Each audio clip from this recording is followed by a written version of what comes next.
जब आंखों में अरमान लिया मंजिल को अपना मान लिया, जब आंखों में अरमान लिया मंजिल को अपना मान लिया, तो फिर मुश्किल किया आसान किया, बस ठान लिया तो ठान लिया. So friends, as you know, this is Muhammad Awais Anjum and you are all welcome to the next lecture of this English speaking course.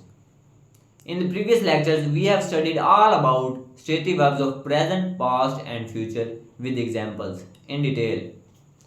Today, we are going to talk about a special case that has some different rules. So let's get started.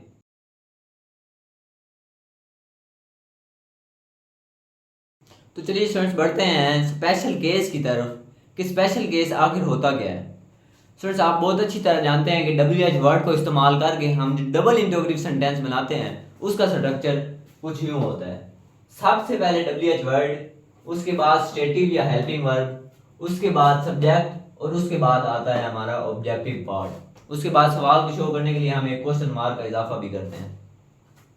लेकिन आपको सुनकर हैरानी होगी, एक WH word ऐसा है जो इस सीक्वेंस को, इस पैटर्न को, इस स्ट्रक्चर को फॉलो नहीं करता. और वो कौन सा WH वर्ड है? वो है हु. इसका मतलब होता है कौन. हु यानी कौन. इसलिए हु के केस को स्पेशल केस का नाम देते हैं.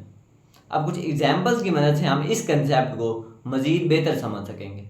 सर आपके सामने मैंने दो सेंटेंसेस मेंशन किए हैं. एक सेंटेंस है सिंपल केस का और दूसरा सेंटेंस है हमारा स्पेशल केस का. तो सबसे पहले बात करते हैं सिंपल केस के सेंटेंस की. सेंटेंस है हमारा व्हाई इज ही हैप्पी. आप देख सकते हैं कि ये सेंटेंस इस स्ट्रक्चर को कंप्लीटली तौर पर फॉलो कर रहा है. सबसे पहले WH वर्ड, फिर स्टेटिव या हेल्पिंग वर्ब और फिर सब्जेक्ट, एंड पे आ गया हमारा ऑब्जेक्टिव पार्ट. लेकिन अगर बात करें हम अपने स्पेशल केस वाले सेंटेंस की, तो ये वाला सेंटेंस इस स्ट्रक्चर को फॉलो नहीं कर रहा.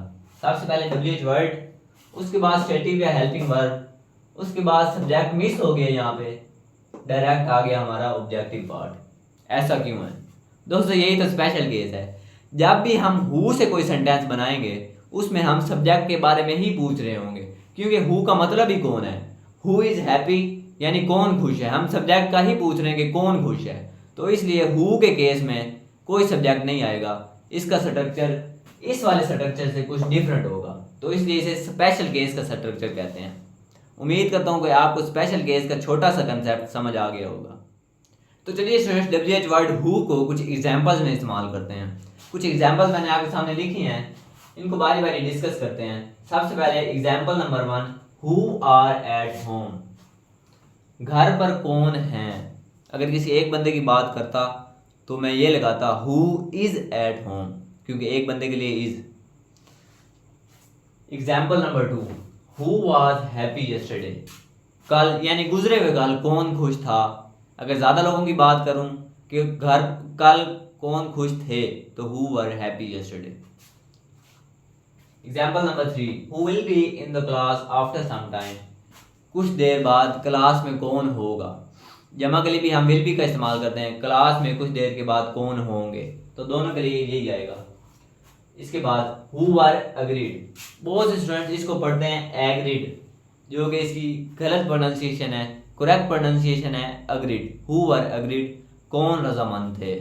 अगर सिंगुलर किसी एक बंदे का पूछना है कि कौन रजामंद था, तो हु वाज अग्रीड. दोस्तों हमें मेहनत इतनी ज़्यादा करनी चाहिए जितनी कोई ना करता हो. बिल आखिर हमें वो मिलेगा जो किसी को ना मिला हो, इंशाल्लाह. सर आज का लेक्चर तो इतना ही था. उम्मीद करता हूँ आज का लेक्चर, आज का मिनी लेक्चर आपको पसंद आया होगा. आपके प्यार भरे कमेंट्स का बहुत बहुत शुक्रिया. मिलते हैं नेक्स्ट वीडियो में. तब तक के लिए टेक केयर. अल्लाह हाफिज़.